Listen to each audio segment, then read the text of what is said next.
늦가을 오후 햇살이 기울어져 가는 전통시장 골목 한편에서 박명철 씨는 작은 떡집 앞에 멈춰 섰습니다. 40년간 성실히 일해온 회사에서 명예퇴직을 한 지 벌써 2년이 지났지만 그의 얼굴에는 여전히 깊은 그늘이 드리워져 있었습니다.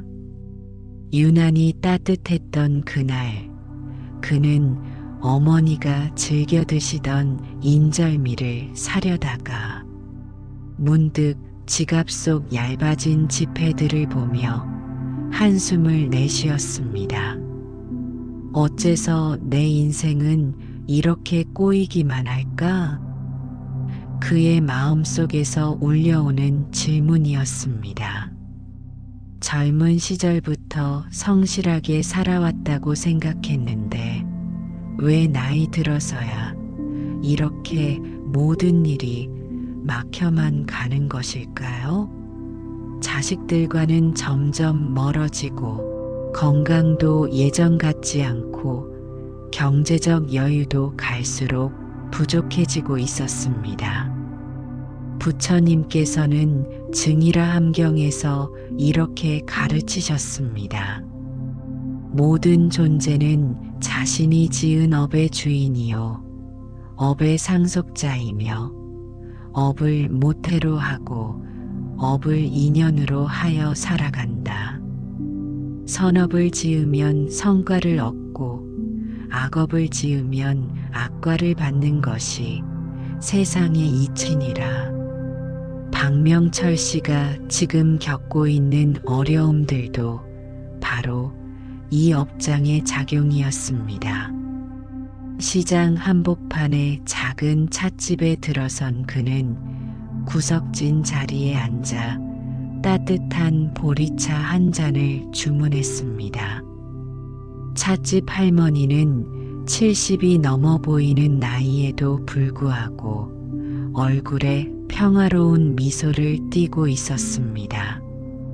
어르신, 무슨 걱정이 그리 깊으신지 얼굴에 다 쓰여 있네요.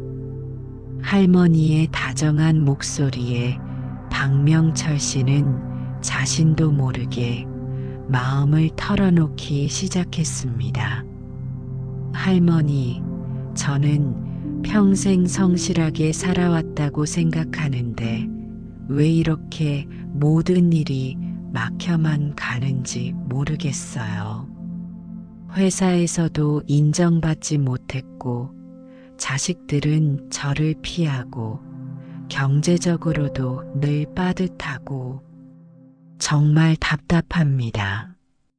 찻집 할머니는 잠시 조용히 그의 이야기를 들은 후 부드럽게 말을 이어갔습니다. 어르신, 혹시 부처님의 업장에 대한 가르침을 들어보신 적이 있으신가요? 업장이라는 것은 우리가 과거에 지은 행동들이 쌓여서 현재의 삶에 영향을 미치는 것을 말합니다. 마치 강물에 돌을 던지면 물결이 퍼져나가듯이 우리의 모든 행동과 생각도 그 파장이 시간을 넘나들며 우리 삶에 돌아오는 거예요. 부처님께서는 이렇게 가르치셨습니다.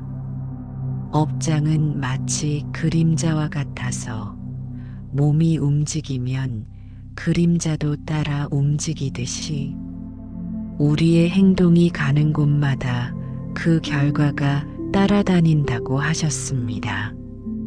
선한 마음으로 지은 업은 마치 향기로운 꽃씨와 같아서 좋은 열매를 맺지만 악한 마음으로 지은 업은 가시나무 씨앗과 같아서 괴로운 결과를 가져온다는 것입니다. 박명철 씨는 찻잔을 들고 있던 손을 잠시 멈추었습니다. 그럼 할머니, 제가 지금 겪고 있는 어려움들도 모두 제가 과거에 지은 업 때문이라는 말씀인가요? 그렇습니다, 어르신. 하지만 절망하지 마세요.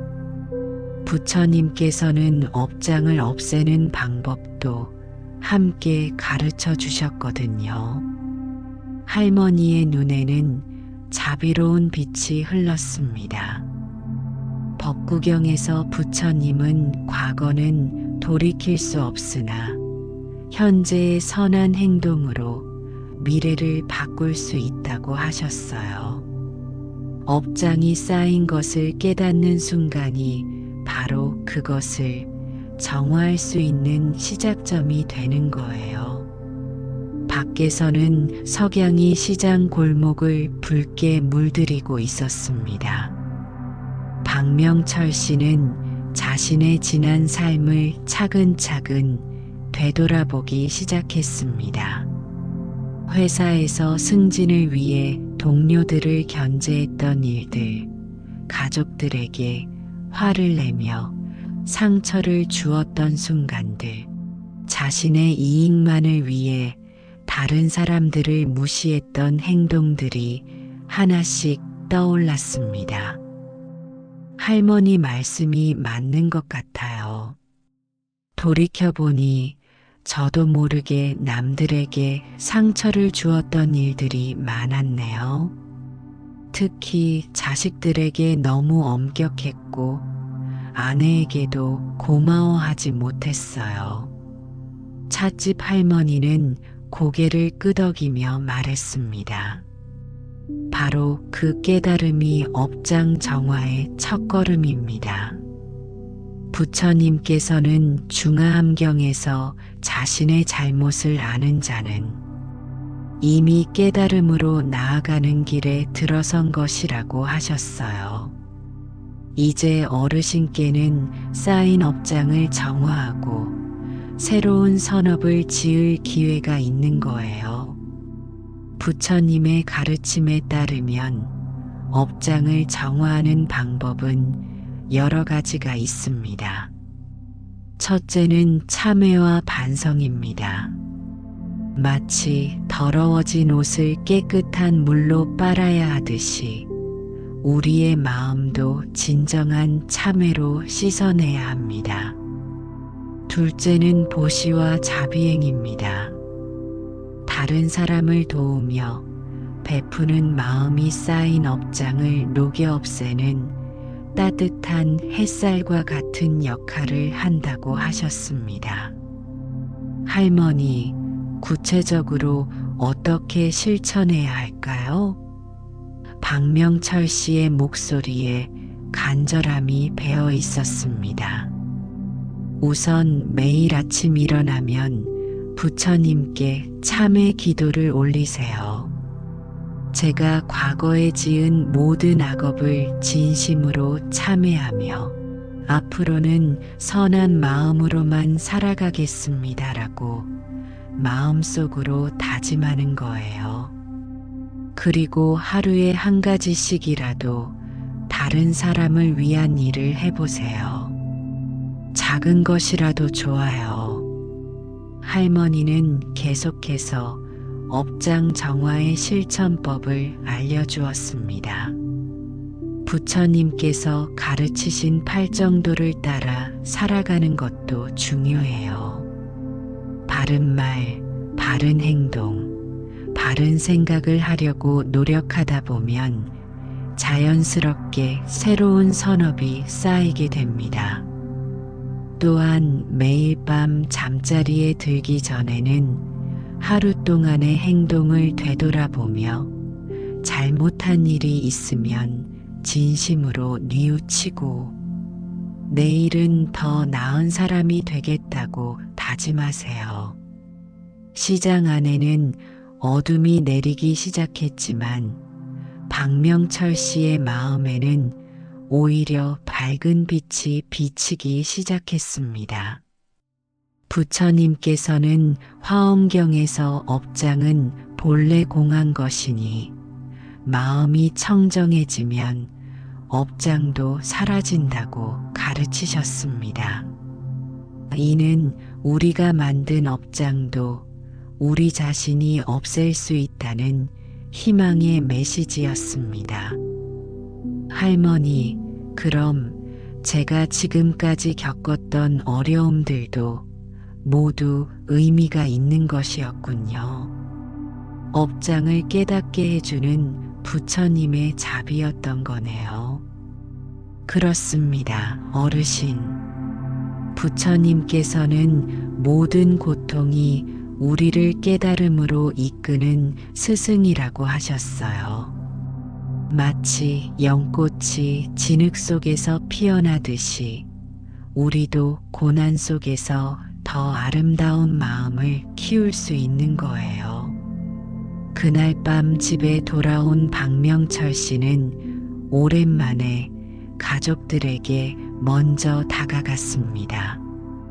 아내에게는 그동안 고생시켜서 미안하다고 진심으로 사과했고, 멀어져 있던 자식들에게도 전화를 걸어 사랑한다는 말을 전했습니다.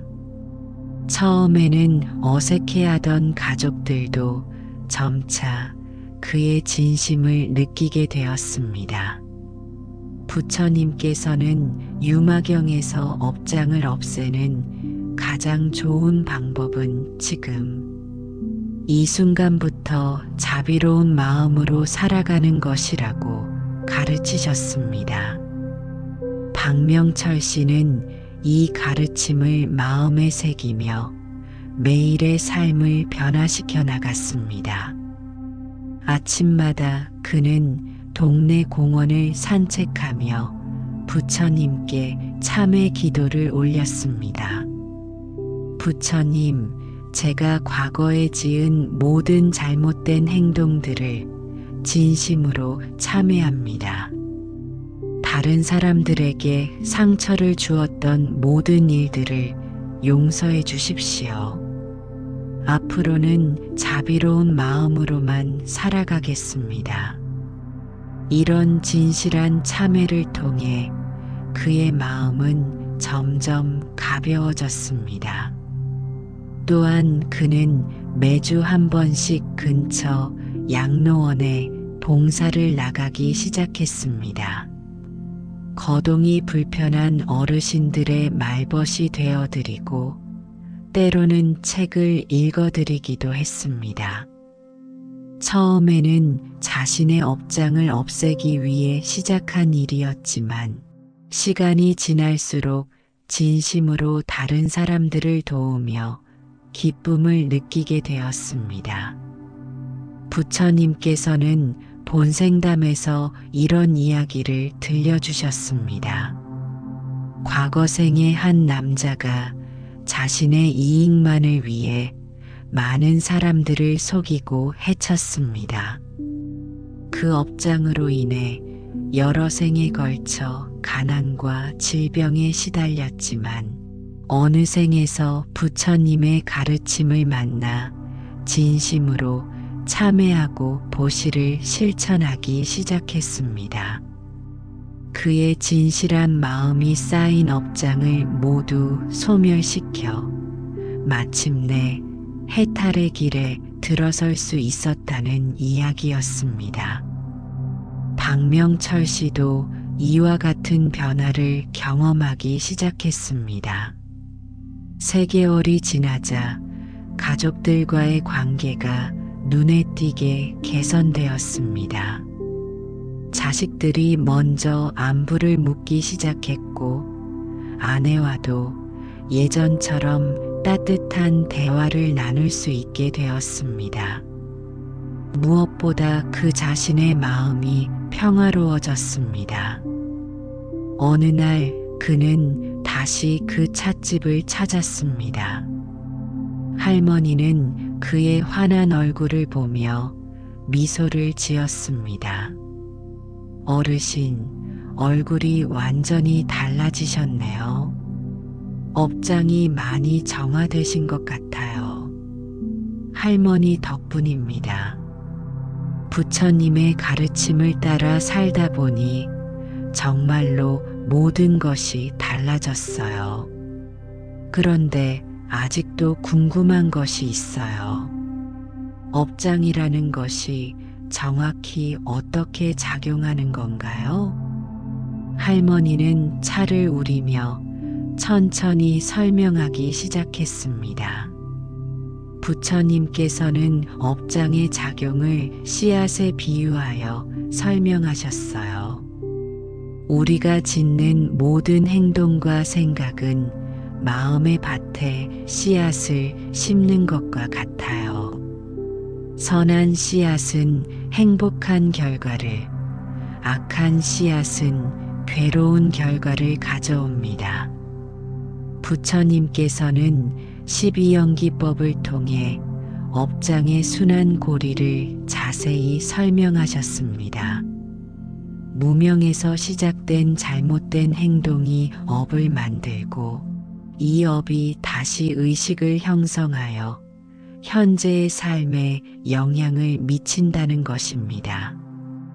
마치 바퀴가 돌듯이 끊임없이 순환하는 이 고리를 끊는 것이 바로 해탈의 길이라고 하셨습니다. 그렇다면 할머니, 업장이 쌓이면 구체적으로 어떤 일들이 일어나나요? 부처님께서는 업장이 쌓이면 3가지 장애가 생긴다고 하셨어요. 첫째는 번뇌장으로 마음이 항상 불안하고 화가 나며 욕심이 끝없이 생겨납니다. 둘째는 업장으로 하고자 하는 일마다 막히고 뜻대로 되지 않습니다. 셋째는 보장으로 올바른 가르침을 만나도 이해하지 못하고 받아들이지 못하게 됩니다. 박명철 씨는 고개를 끄덕였습니다. 자신이 겪었던 모든 어려움들이 바로 이 3가지 장애 때문이었음을 깨달았습니다. 항상 불안하고 화가 났던 마음, 무엇을 해도 잘 안 풀렸던 일들, 좋은 조언을 들어도 받아들이지 못했던 완고함이 모두 업장 때문이었던 것입니다. 그런데 할머니, 어떻게 하면 업장이 쌓이는 것을 미리 막을 수 있을까요? 할머니는 잠시 생각에 잠긴 후 말했습니다. 부처님께서는 자바함경에서 모든 말을 하기 전에 3번 생각하라고 가르치셨어요. 첫째, 이 말이 진실한가? 둘째, 이 말이 필요한가?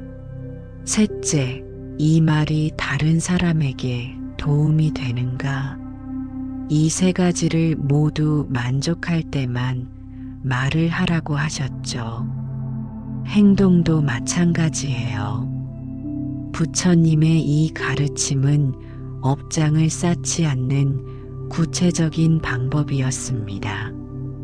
매 순간 자신의 생각과 말과 행동을 점검하여 다른 사람에게 해가 되지 않고 자신에게도 선한 결과를 가져올 수 있는 것들만을 선택하라는 것이었습니다. 또한 부처님께서는 매일 자신을 성찰하는 시간을 가지라고 하셨어요.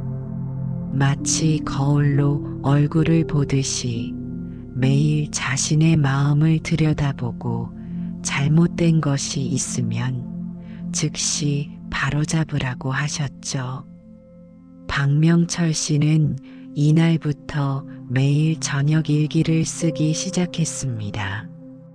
하루 동안 자신이 한 말과 행동들을 되돌아보며 다른 사람에게 상처를 주었거나 자신에게 해가 되었던 일들을 솔직하게 기록했습니다. 그리고 내일은 어떻게 더 나은 사람이 될 것인지 구체적인 계획을 세웠습니다. 시간이 흐를수록 그의 변화는 더욱 뚜렷해졌습니다.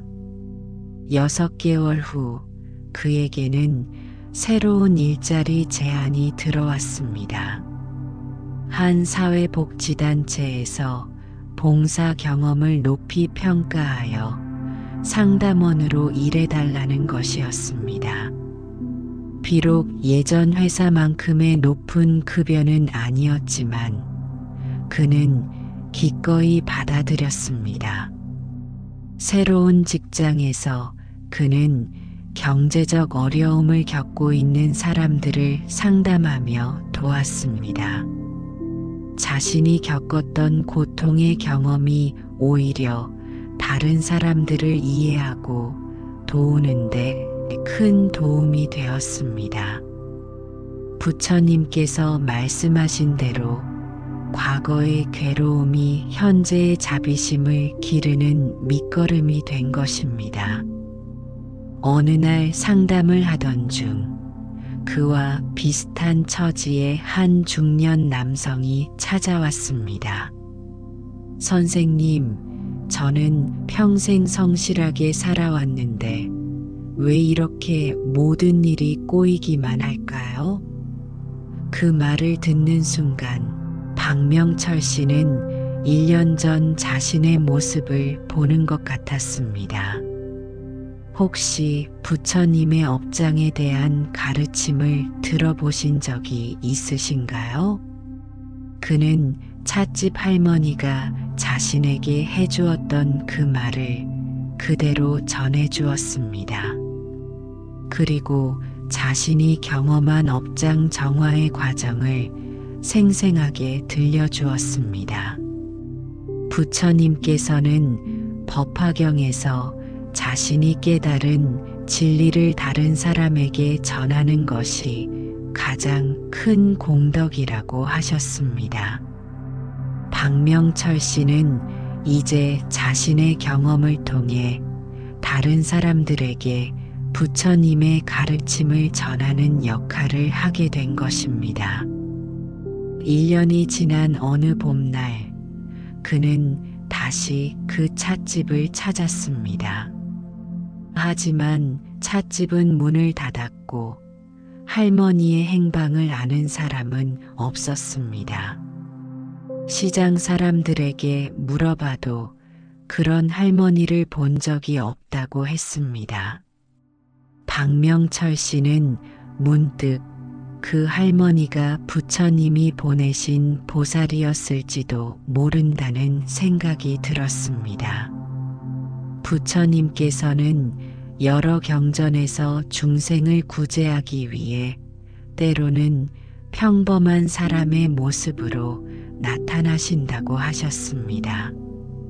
그 할머니가 누구였든 그녀를 통해 전해진 부처님의 가르침은 그의 삶을 완전히 바꾸어 놓았습니다. 이제 박명철 씨는 매일 아침 부처님께 감사 인사를 올립니다. 부처님, 저에게 업장의 진리를 깨닫게 해주셔서 감사합니다. 과거의 고통이 오히려 현재의 행복을 위한 가르침이었음을 알게 해주셔서 감사합니다. 그의 얼굴에는 이제 평화로운 미소가 자리 잡았습니다. 부처님께서는 대반열 반경에서 업장은 마치 어둠과 같아서 지혜의 등불이 켜지면 사라진다고 하셨습니다. 박명철 씨의 마음에 켜진 지혜의 등불이 쌓였던 업장의 어둠을 모두 몰아낸 것입니다. 그는 이제 매일 5가지 실천을 하고 있습니다.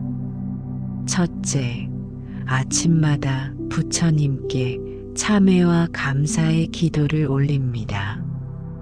둘째, 하루에 1가지씩 다른 사람을 위한 선한 일을 합니다. 셋째, 말하기 전에 항상 3번 생각합니다. 넷째, 저녁마다 하루를 되돌아보며 성찰합니다. 다섯째, 부처님의 가르침을 다른 사람들에게 전합니다. 이런 실천을 통해 그의 삶에는 놀라운 변화들이 계속 일어났습니다. 가족들과의 관계는 그 어느 때보다 따뜻해졌고, 새로운 직장에서는 동료들의 존경을 받게 되었습니다. 경제적으로도 안정을 찾았고, 무엇보다 마음의 평화를 얻었습니다. 부처님께서는 업장이 정화되면 마음이 맑아지고, 마음이 맑아지면 지혜가 생기며, 지혜가 생기면 자비심이 넘쳐난다고 하셨습니다. 박명철 씨는 이제 이 말씀의 참뜻을 온몸으로 체험하고 있습니다. 오늘 이 이야기를 듣고 계신 여러분께도 부처님의 이 소중한 가르침을 전해드리고 싶습니다. 혹시 지금 인생이 꼬이고 막막하다고 느끼신다면 그것은 쌓인 업장 때문일 수 있습니다. 하지만 절망하지 마십시오. 부처님께서는 업장을 정화하는 구체적인 방법을 모두 가르쳐 주셨습니다. 매일 아침 일어나면 진심으로 참회하십시오. 부처님, 제가 과거에 지은 모든 잘못을 진심으로 뉘우치며 앞으로는 선한 마음으로만 살아가겠습니다. 이렇게 마음으로 다짐하십시오. 그리고 하루에 한 가지씩이라도 다른 사람을 위한 일을 해보십시오. 작은 친절, 따뜻한 말 한마디, 도움의 손길이면 충분합니다. 이런 선한 행동들이 쌓여서 업장을 정화하는 큰 힘이 됩니다. 매일 저녁에는 하루를 되돌아보는 시간을 가지십시오. 오늘 누군가에게 상처를 주었다면 진심으로 뉘우치고 내일은 더 나은 사람이 되겠다고 다짐하십시오.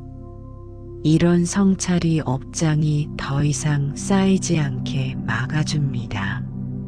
무엇보다 부처님의 가르침을 마음에 새기고 실천하십시오. 팔정도를 따라 바른 생활을 하고 자비로운 마음으로 모든 존재를 대하십시오. 그러면 쌓였던 업장이 차츰 정화되면서 여러분의 삶도 밝고 행복하게 변화할 것입니다. 부처님께서는 업장을 깨닫는 것이 해탈의 시작이라고 하셨습니다. 오늘 이 이야기를 통해 여러분도 자신의 업장을 깨닫고 그것을 정화하여 더 나은 삶을 살아가는 지혜를 얻으시기 바랍니다. 모든 중생이 업장의 사슬에서 벗어나 참된 행복을 누리기를 부처님께 간절히 기원합니다. 오늘 나눈 이 가르침이 여러분의 마음에 작은 씨앗이 되어 언젠가 아름다운 깨달음의 꽃을 피우기를 바랍니다. 부처님께서 말씀하신 대로 업장은 우리가 만든 것이므로 우리가 없앨 수 있습니다. 지금 이 순간부터 새로운 마음으로 살아간다면 과거의 어둠은 현재의 빛으로 바뀔 것입니다. 여러분도 박명철 씨처럼 진실한 참회와 꾸준한 실천을 통해 업장을 정화하고 가족과 이웃들에게 자비로운 마음을 나누며 살아가시기 바랍니다. 그리하여 모든 분들이 부처님의 자비 속에서 평안하고 행복한 삶을 누리시기를 간절히 기원합니다. 나무 아미타불